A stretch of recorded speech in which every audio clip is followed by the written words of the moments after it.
നിജേഷ് അരവിന്ദ്, ഈ പറഞ്ഞതുപോലെ കോമഡി അല്ല, എന്നാൽ ആക്ഷൻ സിനിമയും അല്ല, അതിനപ്പുറമുള്ള ത്രില്ലർ അല്ല, ഇപ്പോൾ ഇത് ട്രാജഡിയിലേക്ക് പോകുന്നു എന്നുള്ള ഒരു അവസ്ഥ എന്നൊക്കെ പറയുമ്പോൾ കേട്ട് ചിരിക്കാൻ മറ്റുള്ളവർക്ക്.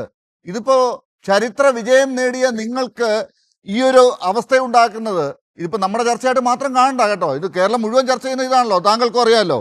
ഇത്രയും ഒരു ശോഭയോടുകൂടി നിൽക്കേണ്ട ഒരു സന്ദർഭത്തിൽ ആ ശോഭ കെടുത്തിയോ ആരെങ്കിലും ഒക്കെ ചേർന്ന്? ശ്രീ നിജേഷ്.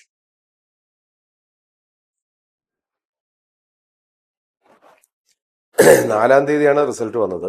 ഇന്ന് 8-ാം തീയതി, 4 ദിവസം കഴിഞ്ഞു. 4 ദിവസം കഴിയുമ്പോഴേക്കും AICC നിരീക്ഷകരെ അയച്ചു. നമ്മുടെ പാർലമെന്ററി പാർട്ടി യോഗം കൂടി.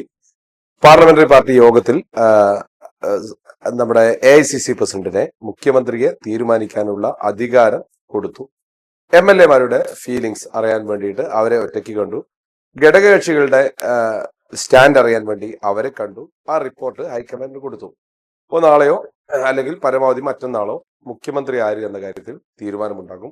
അതിന്റെ തുടർ ചർച്ചകൾക്ക് വേണ്ടി പ്രതിപക്ഷ നേതാവിനെയും ശ്രീ രമേശ് ചെന്നിത്തലയെയും KPC പ്രസിഡന്റിനെയും ഡൽഹിക്ക് വിളിപ്പിച്ചു. അവർ ഡൽഹിയിലേക്ക് പോയിട്ടുണ്ട്.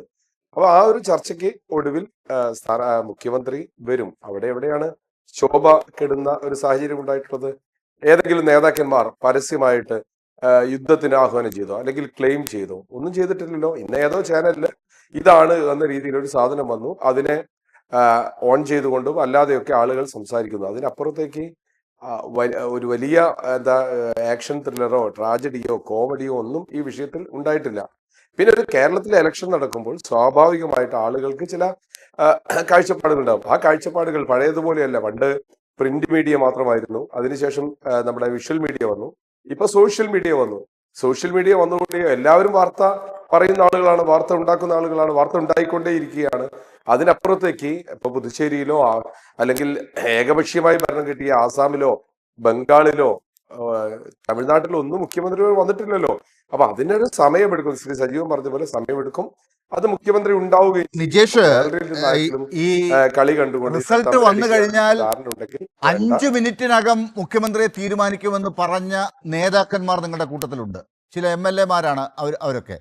ഈ 24 മണിക്കൂറിനകം ഞങ്ങൾ മുഖ്യമന്ത്രിയെ തീരുമാനിക്കും എന്ന് പറഞ്ഞ പ്രമുഖ നേതാക്കളാണ് നിങ്ങളുടെ കൂട്ടത്തിൽ ഉള്ളത്. അതൊന്നും ഞങ്ങൾക്കൊരു പ്രശ്നമല്ല എന്ന് കഴിഞ്ഞ ഒരു മാസമായി പറഞ്ഞുകൊണ്ടിരുന്നവരാണ് നിങ്ങൾ. എവിടെ ശോഭ കെടുത്തിയത് എന്നാണ് താങ്കൾ അന്വേഷിച്ചുകൊണ്ടിരിക്കുന്നത്. അതാണിപ്പോൾ സജീവൻ വിശദീകരിച്ച ഒരു കാര്യം. ഞാൻ എന്നാലും 1-2 കാര്യങ്ങൾ ഞാൻ ചൂണ്ടിക്കാട്ടുകയാണ്. ഈ ഹൈക്കമാൻഡിൻ്റെ നിരീക്ഷകരായി ഇവിടെ വന്ന ആളുകളുടെ കയ്യിലെ ലിസ്റ്റ് കൃത്യമായി ഈ പ്രസ് ഫോട്ടോഗ്രാഫർമാരുടെ കയ്യിലേക്ക് എത്തുന്നത് ശോഭയുള്ള കാര്യമല്ല. അതിൽ കാണുന്ന പേരുകളിൽ MLA-മാർ പറഞ്ഞ പ്രിഫറൻസുകൾ എന്താണെന്ന് നമ്മൾ വായിക്കാനിടയാകുന്ന രീതിയിലേക്ക് നിവർത്തി പിടിച്ചു കൊടുക്കുന്നത് നമ്മൾ ചില ഘട്ടങ്ങളിലൊക്കെ ചിലരുടെയൊക്കെ കാഴ്ചകളിൽ നമ്മൾ കണ്ടിട്ടുണ്ടത്. അങ്ങനെ ഒരു കാഴ്ച ആയിപ്പോയി അത്. KPCC-യുടെ അധ്യക്ഷൻ പോലും ഒരു പക്ഷം പിടിച്ച് ഹൈക്കമാൻഡിൻ്റെ പേരായി വന്ന ആളിൻ്റെ പേരാണ് പ്രിഫറൻസായി പറഞ്ഞിരിക്കുന്നത് എന്ന് പറയുന്നത് ശോഭ കെടുത്തുന്ന കാര്യമാണ്. അടുത്തത്, ഈ മത്സരിക്കാത്ത MP-മാർ മത്സരിക്കേണ്ട എന്ന് തീരുമാനിച്ചതിന് ശേഷം മത്സരിക്കാത്ത MP ആയിരിക്കുന്ന ആളിനെയാണ് ഏറ്റവും കൂടുതൽ പ്രിഫറൻസായി പറഞ്ഞുകൊണ്ടിരിക്കുന്നത് എന്ന് പറയുന്നത് ശോഭ കെടുത്തുന്ന കാര്യമാണ്. നാട്ടിൽ മുഴുവൻ പ്രകടനം നടത്തരുത്, ഇങ്ങനെ പ്രതിഷേധങ്ങൾ ഉണ്ടാക്കരുത് എന്ന് പ്രവർത്തകരോട് പറഞ്ഞിട്ട് അത് കേൾക്കാതെ KC-യുടെയൊക്കെ VD-യുടെയൊക്കെ പോസ്റ്ററുകൾ വലിച്ചു കീറിയും അവരുടെ പോസ്റ്ററുകൾ കൊണ്ടുവന്ന് വലിയ രീതിയിൽ ഒട്ടിച്ചും പാലഭിഷേകം നടത്തിയും ഒക്കെ ഇവിടെ ഇപ്പോൾ വലിയ ലഹള തെരുവുകൾ ഉണ്ടാക്കിക്കൊണ്ടിരിക്കുന്നത് ശോഭ കെടുത്തുന്ന പരിപാടിയാണ്. ഇതിൽ ഇനി വേണോ, കൂടുതൽ വേണോ ലിസ്റ്റ്?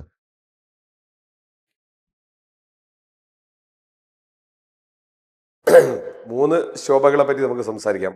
ഒന്നാമത്തെ ശോഭ താങ്കൾ പറഞ്ഞത് AICC-യുടെ പ്രതിനിധികൾ വന്നു, അവരുടെ കയ്യിലെ ലിസ്റ്റ് പുറത്തേക്ക് വന്നു, KPCC പ്രസിഡന്റ് അതിൽ ഒരഭിപ്രായം പറഞ്ഞു എന്നുള്ളതാണ്. ഞാൻ ആ ലിസ്റ്റ് അത് ഓതന്റിക് ആണ് എന്ന് ഞാൻ വിശ്വസിക്കുന്നില്ല. ഭാരവാഹികൾ അത് എന്ത് ചെയ്യണം, വ്യക്തമാക്കണം. ഇങ്ങനെ ലിസ്റ്റ് ഏതാണ് പറഞ്ഞോളൂ. ഇല്ല, ആദ്യം ഞാനൊരു തമാശയായിട്ട് പറഞ്ഞതാണ്. ഇത് ആദ്യമേ താങ്കൾ പറയേണ്ടതായിരുന്നു. ഇത് വ്യാജമാണ്, ആ മുകുൾ വാസ്നിക്കിന്റെ കയ്യിലിരിക്കുന്ന ആ ഒരു കടലാസ് ഇന്ത്യൻ എക്സ്പ്രസിന്റെ ഫോട്ടോഗ്രാഫ് ദീപു എടുത്തത് തെറ്റായിട്ടാണ്, ദീപുവിനെതിരെ ഞങ്ങൾ ഉടനെ തന്നെ പരാതി കൊടുക്കും, അദ്ദേഹത്തെ ശിക്ഷിക്കും എന്നൊക്കെ പറയാമായിരുന്നു. അയ്യോ, അതിലേക്കൊന്നും ലാൽ, അതിലേക്കൊന്നും ഞാൻ പോകുന്നില്ല. ഞാൻ പറയുന്നത് KPCC പ്രസിഡന്റ് രഹസ്യമായിട്ടൊരു കാര്യം പറഞ്ഞിട്ടുണ്ട്. അത് പരസ്യമാക്കുന്ന രീതിയിലേക്ക് ഒരു സംവിധാനം ഉണ്ടായിട്ടുണ്ട് എന്ന് പ്രചരിപ്പിക്കപ്പെടുന്നത് ശരിയല്ല എന്നും അത് സത്യമല്ല എന്നുമാണ് ഞാൻ വിശ്വസിക്കുന്നത്. ക്ലിയർ ആണല്ലോ. രണ്ടാമത്തെ കാര്യം, KPCC പ്രസിഡന്റിന് അദ്ദേഹം MLA എന്ന നിലയ്ക്ക് അദ്ദേഹത്തിന്റെ അഭിപ്രായം പറയാൻ പാടില്ല എന്ന് എവിടെയുമില്ല. അദ്ദേഹത്തിന് AICC പ്രതികളോട് അദ്ദേഹത്തിന്റെ അഭിപ്രായം പറയാനുള്ള സ്വാതന്ത്ര്യമുണ്ട്. അതിനു വേണ്ടിയിട്ടാണ് വിളിച്ചത്. ജനാധിപത്യ രാജ്യത്ത് ഒരാൾ ഒരു അഭിപ്രായം പറഞ്ഞാൽ അത് ശോഭ കെടുത്തും എന്ന് പറയുന്നത് എത്രത്തോളം ശരിയാണ്? അല്ല, അത് ശോഭ കെടുത്തല്ല. KPCC അധ്യക്ഷൻ അത് പറയാനുള്ള സ്വാതന്ത്ര്യമുണ്ട്. പക്ഷെ KPCC അധ്യക്ഷൻ ഇവിടെ ജനങ്ങൾ പൊതുവികാരത്തിന്റെ പുറത്ത് വിചാരിക്കുന്നത് പോലെ ഒരു പേരാണ് പറഞ്ഞിരുന്നതെങ്കിൽ നമുക്ക് ആ KPCC അധ്യക്ഷനോട് ഈ സംശയം തോന്നില്ലായിരുന്നു.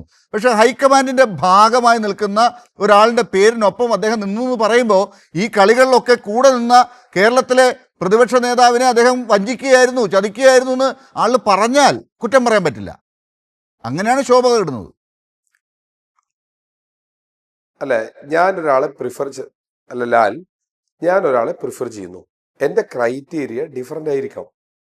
ഏതൊരാൾക്കും ഒരാളെ ഓപ്റ്റ് ചെയ്യാനുള്ള സ്വാതന്ത്ര്യം കൊടുക്കുന്ന സമയത്ത് ഇന്നയാൾ തന്നെ വേണം, അവരൊരുമിച്ചായിരുന്നു, അയാളെ ചതിക്കുകയാണ് എന്നൊക്കെ ഒരു നെറേറ്റീവ് നമ്മൾ ഉണ്ടാക്കേണ്ട കാര്യമുണ്ടോ? 63 MLA-മാർക്കും സ്വതന്ത്രമായി അഭിപ്രായം പറയാനുള്ള ഒരു സ്വാതന്ത്ര്യം കൊടുക്കുമ്പോൾ നിങ്ങൾ ഇപ്പോഴും നേരത്തെ പറഞ്ഞതിന്റെ ശരിയോ തെറ്റിലേക്ക് ഞാൻ പോകുന്നില്ല. KPCC പ്രസിഡന്റിന് അഭിപ്രായം പറയാം. ഇവിടെ മാത്രമല്ല, നാളെ അഖിലേന്ത്യാ പ്രസിഡന്റിനോട് പറയാം, രാഹുൽ ഗാന്ധിയോട് പറയാം, സോണിയാഗാന്ധിയോട് പറയാം. ഒരു പ്രയാസവുമില്ല.